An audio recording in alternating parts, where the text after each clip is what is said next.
This is for education use only. Our group is allowing our instructor, Mr. Roldan Ardines, to use this as an educational material.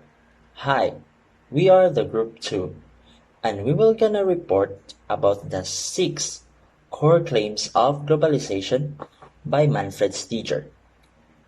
The objectives for this topic are to know and understand the 6 core claims of globalization and also to give examples of each core claims.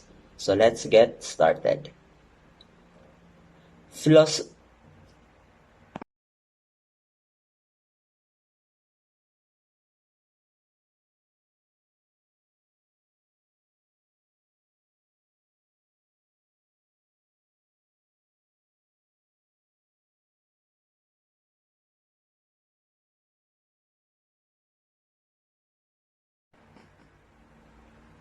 Political and social theorists frequently cite blurred ideological boundaries, ideational dependencies, historical continuities, and avoidable conceptual overlap between two or more ideologies, and methodological differences in the study of ideologies.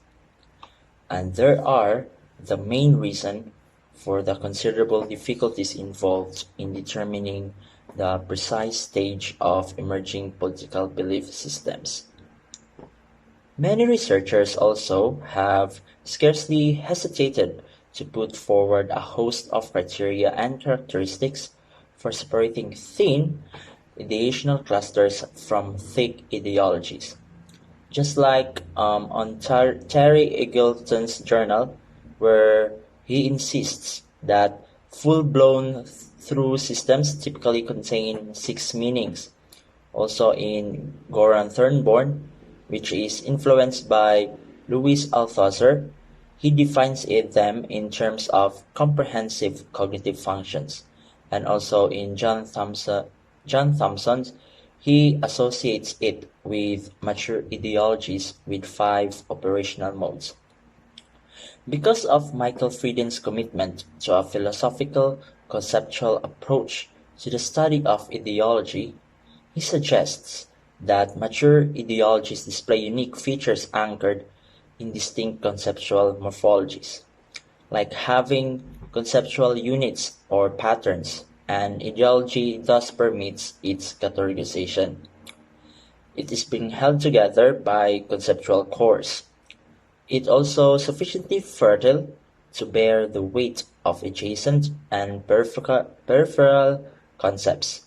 Mature thought systems exhibit a full spectrum of responses to the issues that these political systems needed to address. Thus, Michael Frieden, provides 3 useful criteria for the researchers to determine the status of political belief system. First, its degree of uniqueness and morphological sophistication. Second, its responsiveness to broad range of political issues. And third, its ability to produce effective conceptual decontestation. Because of these 3 criteria that was made by Michael Frieden, Manfred Steger used it as his own assessment of globalism and referred to it as ideological claims. He made it to 6 claims in which it endorsed thought systems with specific meanings, and it also benefits particular social groups.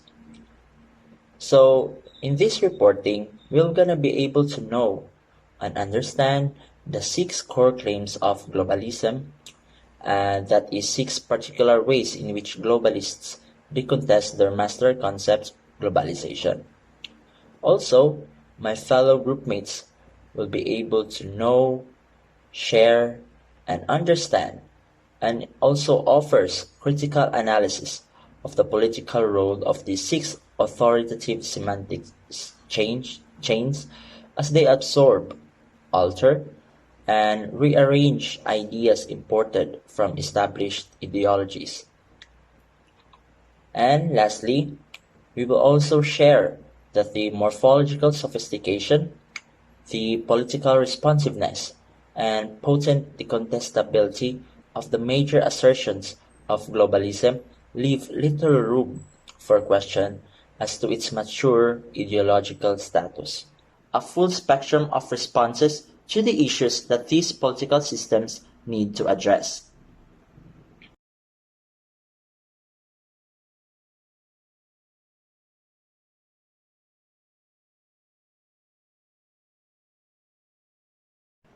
So, let's start with the first core claim.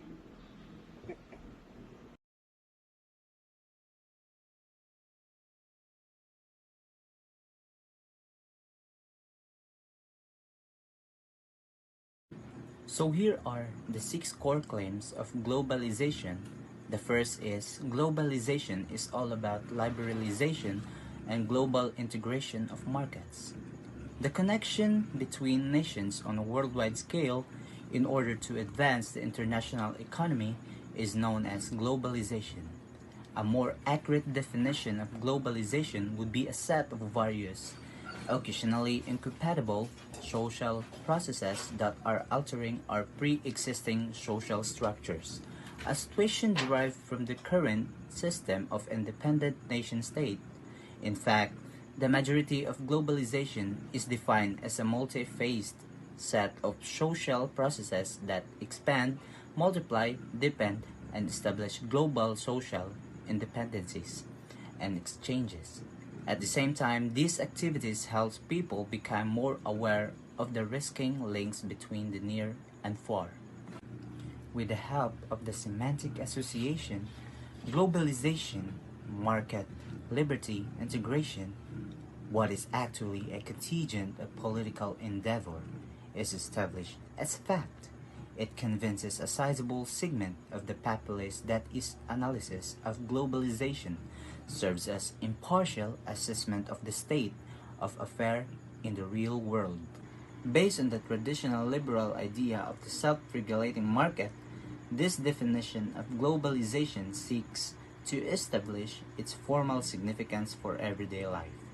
Global market integration emphasizes expanding the variety of financial services and investment opportunities that are available to consumers, as well as increasing competition in the provision of those services. It achieves this by combining its two fundamental ideas and linking them to the nearby concept of liberty and integration.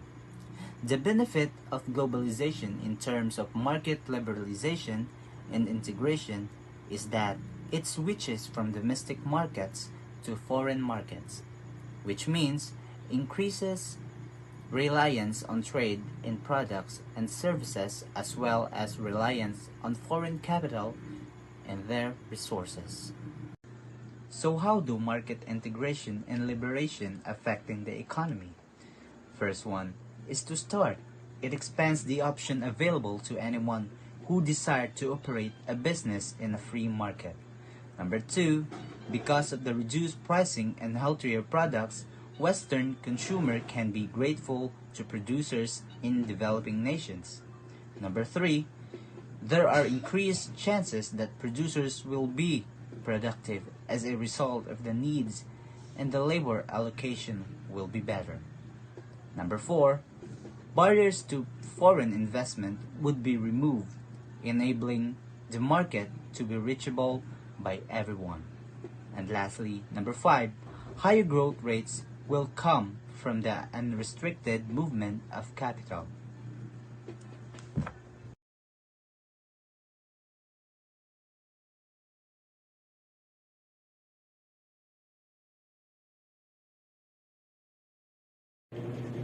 The second core claims by Manfred Steger is globalization is inevitable and irreversible.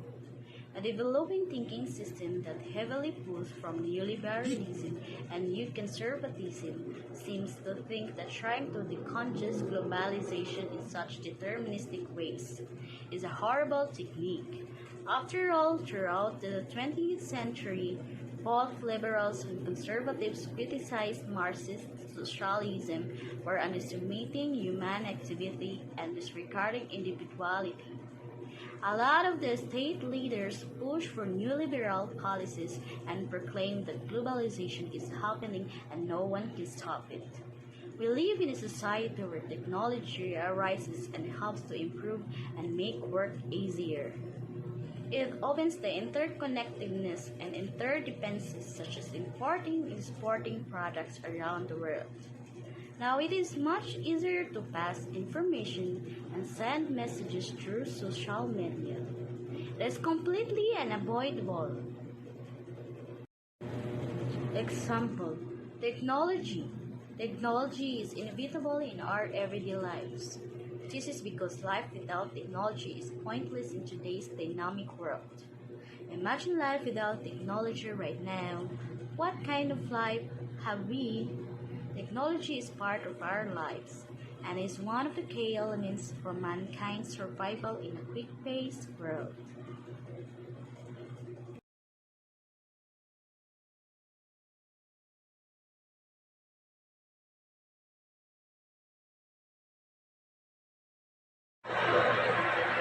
For the summary of claim number 3.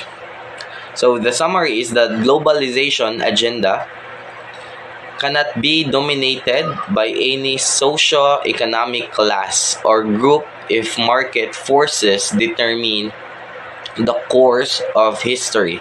So that's again according to Steger. So no specific groups objects should be part of globalization. So I can present two good examples of it. So number one, the people are not being forced to follow the globalist plan. So ang mga tao is wala nila gipugos sa mga globalist nga sundon jud ang plano nila. And example number 2 is that because most nations are possessive of their economies, so there is no one in command.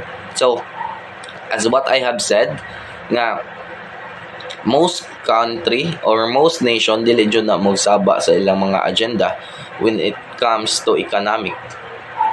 When it comes to economy, because nga naman magkompetensya ay magud na ang mga nations, most especially if the nations are superpowers. So mga like I can cite the United States of America and the People's Republic of China. So the USA is, in terms of powerful country, so they are number 1. So dili jud nila isaba or i-public ang ilang mga agendas. Dili nila i-public lang agenda because kung ma-public nila may bawaan sa sundon. So mao na ila jud na keep ang ilang mga agendas. And maora sad na when it comes to China. So di sad nilang i-public ang mga agenda nila. So these two powerful countries is possessive enough. So that is why there is no one in command.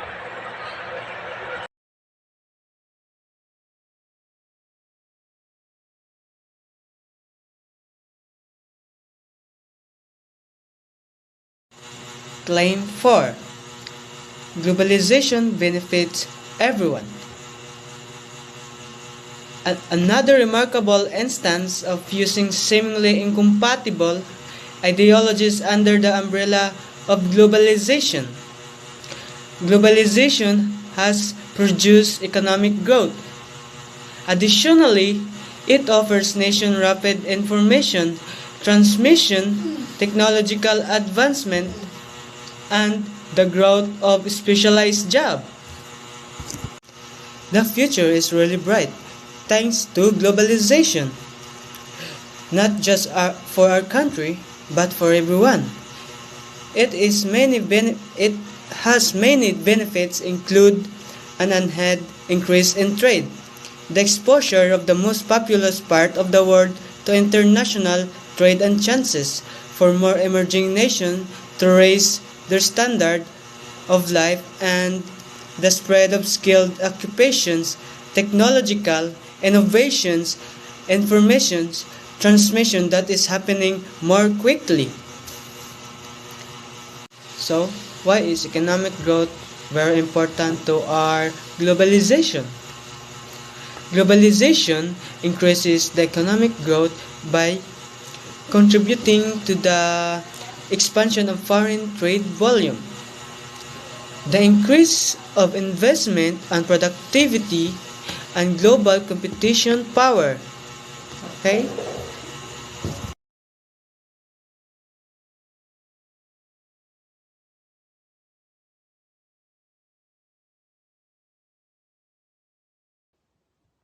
Globalization furthers the spread of democracy in the world, establishes a link between the terms globalization and market and the linked idea of democracy, which is important in liberalism, conservatism, and socialism, because democracy is linked to the market and economic decision making. Globalists frequently oppose. So, globalization helps in spreading democracy all over the world because it supports the political democratization and financial globalization. It is also where freedom are done through transactions of a whole community or society. In addition, it also helps each party to be more secure and stable as well. According to Francis Fukuyama, the emergence of democracies is not always a result of globalization and capital growth, the level of economic development. So, Francis Fukuyama tells us that democracies is not always a result of globalization and capital growth, but rather it is because of the level of economic development. It says about by globalization is conducive of the formation of sophisticated civil societies with a strong middle class, new enterprise growth, and retail complexes in forming communist countries should be regarded as the backbone of democracy. So it means it should not also be regarded by the backbone democracy, or shall we say the different political parties.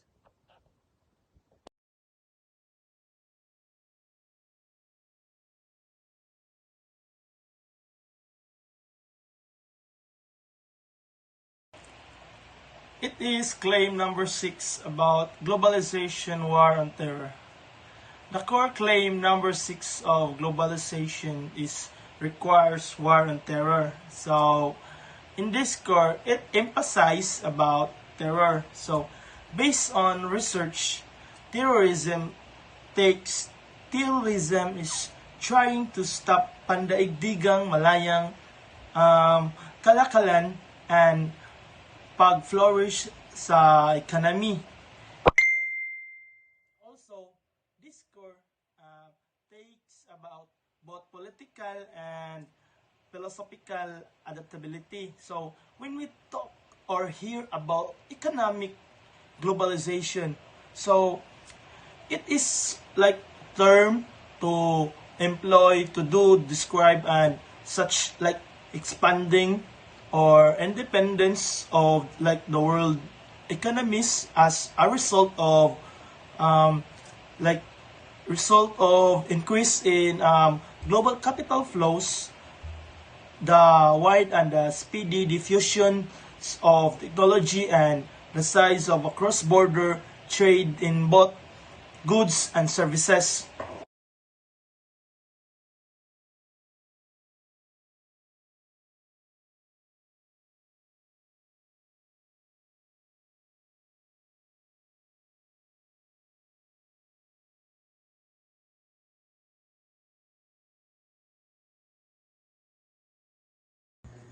So here are the summary and examples of the 6 core claims of globalization.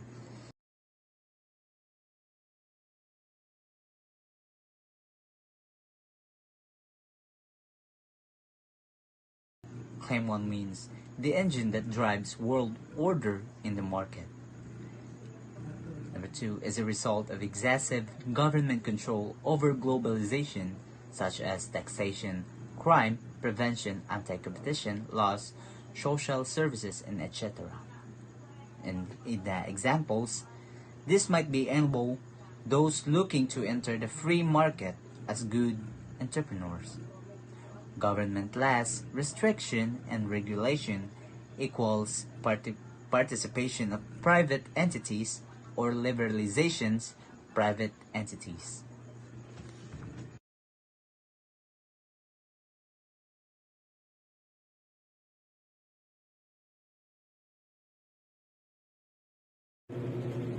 How does one argue for globalism's adoption of an idea that defies ideology? First, as Michael Fredin points out, every political belief system will unavoidably have philosophical inconsistencies and semantic difficulties because they are intrinsically logical and cultural constraints. Second, the conflict between determinism and conservative ideology may be lessened the first. After all, conservatism's core assumptions include extra-human, natural origins of social order, and a corresponding concept of organic change that offers independently of humans. Third, the presence of a fundamentally liberal worldview among globalism's tenets serves as political purpose. Whatever the leaders of the German Social Democratic Party may have thought about the alleged inevitability of socialism.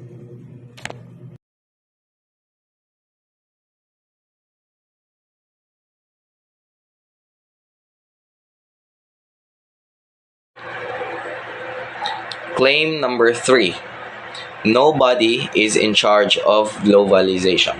According to Steger, if market forces decide our history's path, no social class or group can dominate the globalization. Any class or group's objective shouldn't be part of globalization. One illustration is the fact that globalists do not impose their agenda on public, so they will not tell the public what their agenda is. And one of the reason is that most nations are possessive of their economies. So there is no one in command. So one good example is that these two superpower country, the China and the US.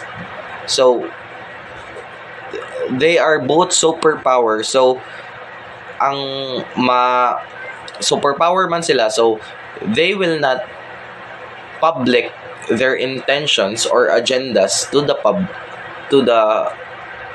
to anyone. So sa public dili nila public kung unsa ang ilang agendas sa ilang both countries kay they are superpower. So kuan man sad sila, they are possessive enough, so mura sila kanang daw na sila sa ilang mga plano para ang uban dili makasunod kung unsa jud ilang gusto nga mabuhat. And that is the reason why the globalization is nobody is in charge. Thank you.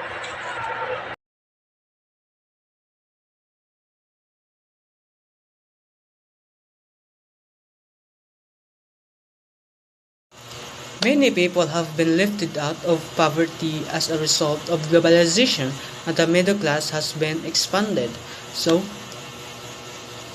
And it is the economic growth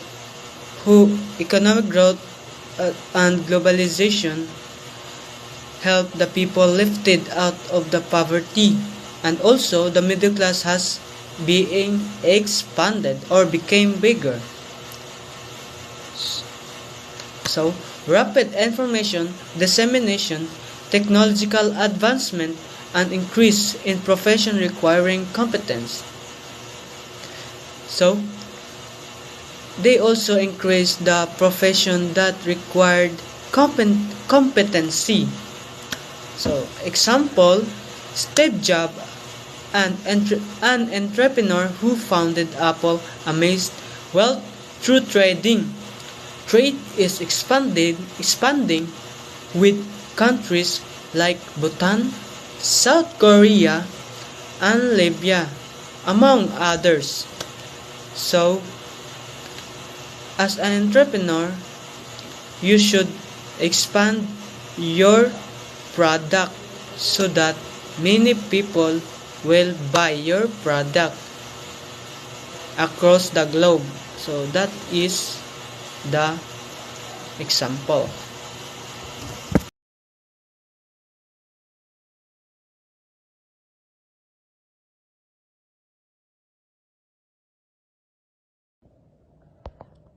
Globalists contend that democracy, free markets, freedom, and open trade are all equivalent. Examples: the people are not being forced to follow the globalist plan because most nations are possessive of their economies. There is no one in command.